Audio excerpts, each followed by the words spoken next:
ሰላም ክቡራትን ፈትዋትን ቤተሰብና እዚ ዳኣማት ሚድያ እዩ ንመደብና ላይክ ሼርና ገበርኩም ክትከታተሉና ዓደብና ነዚ ቻነል ሓድሽ ዝኾንኩም ድማ ሰብስክራይብ ብምግባር ቤተሰብና ሁኑ ንዘህልወኩም ርኢቶም ኣብቲ ዳርኢቶም ወሃቢ ክትገድፉልና ዓደብና ናብቲ እዋናዊ ሓበሬታ ክንሓልፍ ሰበር ዜና መጋቢት 30 2018 ዓመተ ምህረት ዕድመ ስልጣኑ ዘብቅዕን ካብ ሓላፍነት ዝወረደን እዩ እናተባህለ ዝርከብ ፕሬዚደንት ግዚያዊ ምምሕዳር ትግራይ ወዲ ወረደ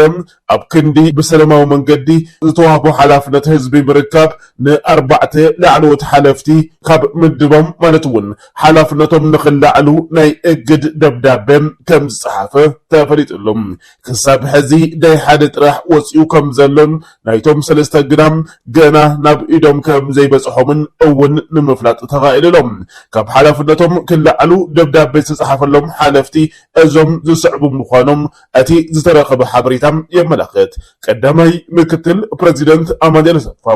ከንቲባ ከተማ መቐለ ዶክተር ረዳኢ በርሀ፣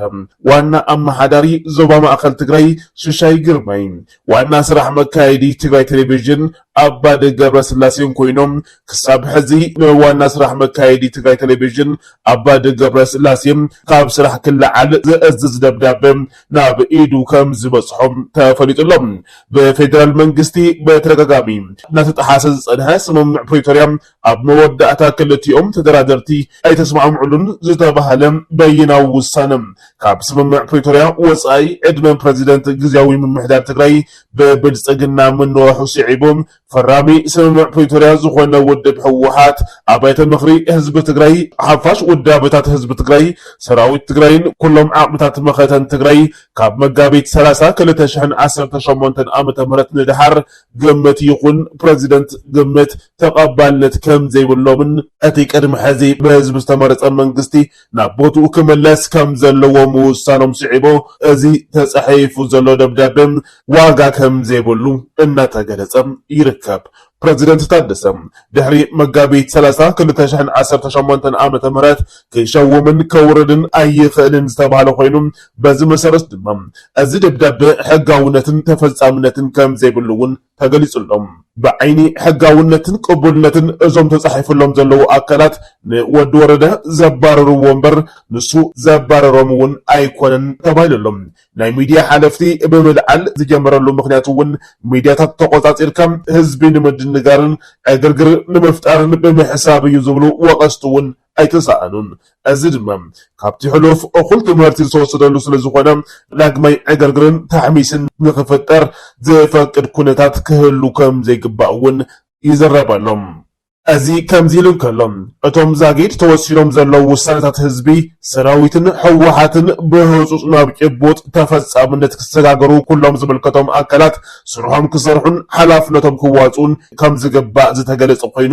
ኣብ ክሊ ውሳነታትን ተፈጻምነቶምን ብዝፍጠር ክፍተት ትግራይ እትሕመሰሉ ከይዲ ካብ ሕሉፍ ልምዲ ብምውሳድ ከበቅዕ ኣለዎም። ስለዚ ስራሕኩም ክትሰርሑን ብናትኩም ምዝንጋዕ ህዝቢ ክሕመስን ብዝርካቦም ፈውሲ ግሶም ዝነበሩ ግልጋሎታት ክትተጓጎሉን ኣይግባእን ድማ ክብሉ ርእቶም እናሃቡ ይርከቡ። እዚ ናይ ፕሬዚደንት ታደሰ ናይ ምልዓል ስራሕ ድማ ልክዕ ከምቲ ጌታቸው ረዳ ካብ ስልጣን ኣብ ዝለዓለሉ ዝነበረ እዋን ዝወስዶ ዝነበረ ስጉምቲ ዓይነት ተመሳሳሊ እዩ ክብሉ እዮም ዝገልጹ ዘሎም። ፕሬዚደንት ጌታቸው ኣብ እዋን ካብ ስልጣን ክለዓል ከሎ እዋን ወይ ድማ ካብ ትግራይ ናብ አዲስ አበባ ክኸይድ ከሎም ኣብ ትግራይ ሓደጋ ክበጽሐኒ እዩ ወይ ድማ ክቀትሉን እዮም ብምባል ስልጣኑ ሓዲጉ ናብ አዲስ አበባ ኣብ ዝኸደሉ ዝነበረ እዋን ዝጽሓፉ ደብዳቤ ነይሩ። ኩሎም ኣዘዝቲ ግንባራት ካብ ስልጣኖም ወይ ድማ ካብ ኣዛዝነቶም ዘልዕለ ደብዳቤ ኩላትና ንዝክሮ ኢና። እዚ ናይ ፕሬዚደንት ታደሰ እውን ሕዚ ወሲድዎ ዘሎ ስጉምቲ ልክዕ ከምቲ ናይ ፕሬዚደንት ጌታቸው ዋጋ ከም ዘይብሉን ኣብ ኣጋ ካብ ስልጣኑ ክለዓል ኣብ ጫፍ ዝበጽሐሉ እዋንን ምዃኑ እዮም ዝገልጹ ዘለዉ። ስለዚ እዚ ተፈጻምነት ከም ዘይብሉን ሕጋዊ ከም ዘይኮነን ምክንያቱ ድማ እዚ ውዕሊ ፕሪቶርያ ደራዳሪ ኣካል ህወሓት ከም ዘይተቀበሎ እዚ ናይ ፕሬዚደንት ታደሰ ናይ ሽመት ምንዋሕ ዝምልከት ከም ዘይተቀበሎ እዩ እናተገለጸ ጸኒሑ ሕዚ ድማ ብግልጺ መንግስቲ ትግራይ ምስ ኣብያተ ምኽሩ ናብ ስራሕ ክምለስ ምውሳኑ ስዒቡ ውድብ ህወሓት ፕሬዚደንት ታደሰ ስልጣኑ ከም ዝብቅዕን بسرعة منجدي سلطانو كركبن كمستحتتن يزقلت زلم እንድሕር ደኣ ስልጣነይ ኣይረክብን ኢሉ ግን ናብ ሓይሊ ስጉምቲ እውን ክኽየድ ከም ዝኽእልን እዩ እናተሓበረ ዝርከብ በዚ መሰረት ስልጣኑ ኣብቅዕ እዩ ዝበሎ ውድብ ህወሓት እቲ ሕዚ ብፕረዚደንት ታደሰ ተወሲዱ ዘሎ ስጉምቲ ማለት እውን ናይ ሓለፍቲ ካብ ስርሖም ምልዓል ሕጋውነት ከም ዘይብሉን ተፈጻምነት ከም ዘይህልዎን እዩ ዝግለጽ ዘሎ ብኻልእ ወገን ድማ ፕረዚደንት ታደሰ ዝኸደ ዘሎ ኸይዲ ትኽክልን ንትግራይ ዝጠቅምን እዩ ዝብሉ እውን ኣይተሰኣኑን ፕረዚደንት ታደሰ ከስርሕዎ ዘይከኣሉ ክድዕል ሕጋውን ቅቡልን እዩ ዝበሉ እቶም ወሃብቲ እቶም ፕረዚደንት ታደሰ ንትግራይ ከሳግር ዝኽእልን ኩናት ንምትራፍ ዝኸረ ዘሎ መንገድን እውን ኣጠናኺሩ ክቕጽለሉን ማዕድኦም ለጊሶም ኣለዉ ናብ ዝቕጽል ሓበሬታ ክንሓልፍ ዝኸበርኩም ቤተሰብ ዳኣማት ሚድያ ኣብ ስዑዲ ዓረብያ ልዕሊ 200 ተጋሩ ናይ ሞት ፍርዲ ከም ዝተፈረዶም ዝፍለጥ ኮይኑ ነዚ መሰረት ብምግባር ድማ ኣብ ግዝያዊ ምምሕዳር ትግራይ ንወፃኢ ጉዳይ ሚኒስትር ኢትዮጵያ ደብዳቤ ጽሒፎሎም እቲ ደብዳቤ ድማ ብህጹጽ እዞም ወገናት ካብቲ ዘለዎ ስቃይን መከራን ክወፁ ናይ ባዕሉ ግደ ክጻወት ዝጽውዕ እዩ እዚ ቢሮ ጉዳይ መናእሰይን ዝጸሓፈ ደብዳቤ ብፍላይ ድማ ናብ ውጭ ጉዳይ ሚኒስትር ኢትዮጵያ ተጻሓፈ ደብዳቤ እዩ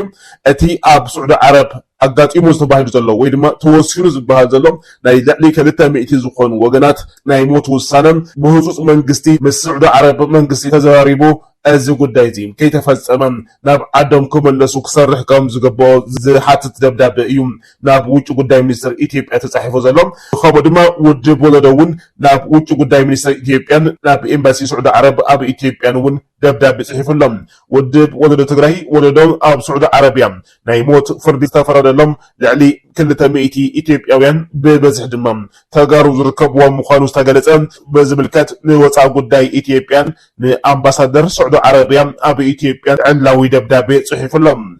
ካልኦት ውድባት እውን ኣብዚ ጉዳይ እዚ ክረባረቡ ይፃውዒት ዝቐርብ ዘሎ ስለዚ ኩሉ ትግራዋይ መንግስቲ ትግራይ ብፍላይ ግዝያዊ መንግስቲ ትግራይ ይኹን ኣብ ትግራይ ዘለዋ ውድባት ከምኡውን ኣብ ኢትዮጵያ ዘለዋ ውድባት መንግስቲ ኢትዮጵያ ሓዊሱ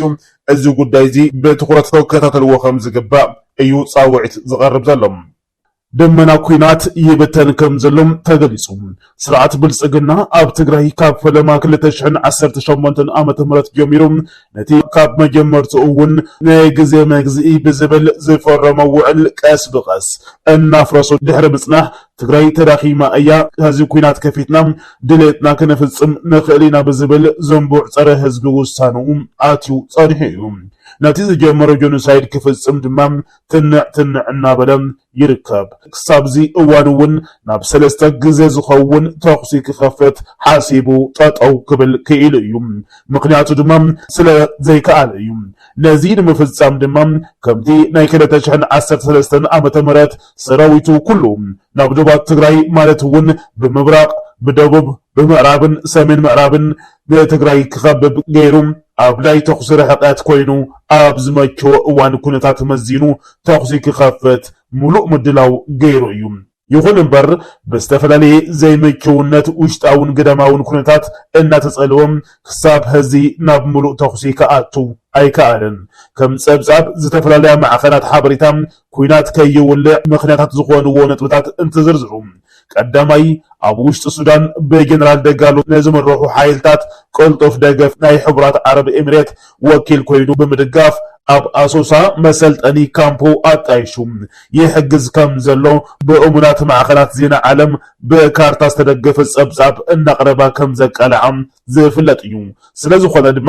እቲ ኩናት ብናይ ጀነራል አልቡርሃን ዓብላልነት ናብ ዞባ ብሉናይል ማለት እውን ናብ ጠረፋት ኢትዮጵያ ክሰሓብ ስለዝገበሮም ሓይልታት አልቡርሃን ክሳብ ናይ ኢትዮጵያ መሬት ኣትዮም መጥቃዕቲ ብምፍጻሞምን ምድኻም ዳዕመ ሰሪዕን እንትኾን እቲ ካልኣይ ድማ እታ ቀዲ ደጋፊቱ ኤሚራት ዓረብ ካብ ኢራን ብዝተፈጸመላ መጥቃዕቲ ድጋፍ ስለዝቐነሰት እዩ እቲ ሳልሳይ ምኽንያት ድማ ኣብ ጉዳይ ሶማልያ ጣልቃ ብምእታው ነታ ካብ ሶማልያ ተገንፂለ እየም እትብል ግዝኣት ወደ ባሕሪ ክረክብ እየ ብዝብል ሰበብ ርክብ ስለዝጀመረ